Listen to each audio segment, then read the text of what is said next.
Our next problem is about radioactive decay.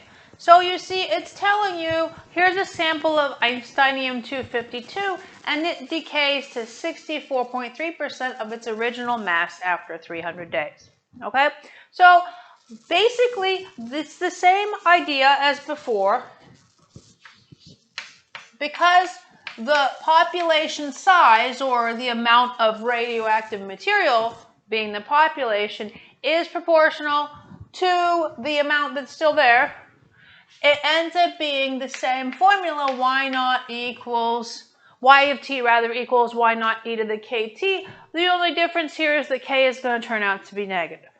Now the first question asks us, what is the half-life of the Einsteinium-252? So what does half-life mean? Half-life is the amount of time it takes for a half of any given amount to decay, right? So if I start with y naught amount, how long does it take for the amount to be y naught over 2?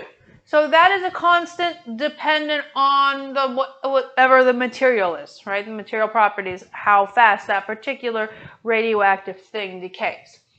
In this case, we know we have enough information to figure that out. Okay, they didn't tell us what the original mass was, but they told us that 64.3% of it is left after 300 days. So we just go ahead and use that. So we know that y at 300, we're going to assume, of course, that y naught is the original mass. So y at 300 is 64% of the original mass, right? So that would be 0.643 y naught. Right? That's the information they gave us in the problem. And then what we need to do is figure out k. We need to figure out the decay constant. So we just plug this guy in here. This is equal to y naught e to the k times 300. So the y naughts cancel out, right? Which is sort of the point of the thing. So we have 300k here. If I take the natural log of both sides, then I have k is natural log of 0.643 over 300. Now, that natural log is negative, right, because 0.643 is less than 1. If I work this out, I get negative 0.001472. Some people like to put the minus in there exact so that you can see that it's a minus and keep k positive. You can do that if you want. It doesn't matter. It's the same either way because the equation will eventually be the same either way. So what we have so far, let me just put in what my k is e to the t minus t times 0.01472.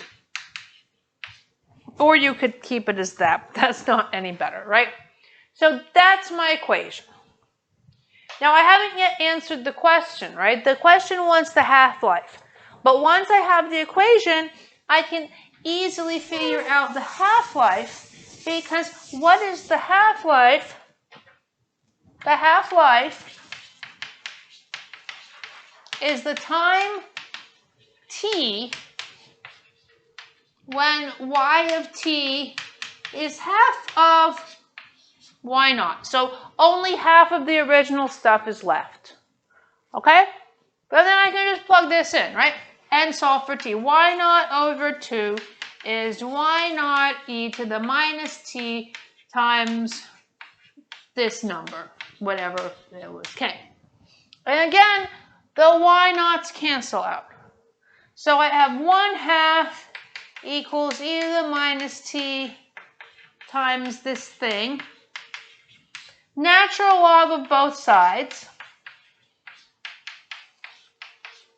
And if I solve for t, that's going to give me the half-life, which was 471 days. So, you know, of course it's some decimal, but you just round to the nearest day. Okay? So there you have, that's the half-life. Now the second part B is very similar. How long would it take for the original sample to decay to 1/3 its original size? So for part B, instead of looking for y0 over 2, we're looking for y0 over 3. Right? So basically, the whole calculation is exactly the same, only I'm going to have 3 in the bottom here. I have 3 in the bottom here. I have a 3 in the bottom. I'm going to fix them all up. Very lazy of me not to rewrite everything. But, you know, that's life. Then when you calculate this t, it is 746 days to get to 1/3. Now, they could ask you other questions in terms of like how long does it take to get to a specific grams of something, but they have to then give you an initial population. In this particular problem, they didn't tell you that you started with whatever initial population, so they didn't really ask that. So, but if they gave that to you, then you could solve for t at whatever.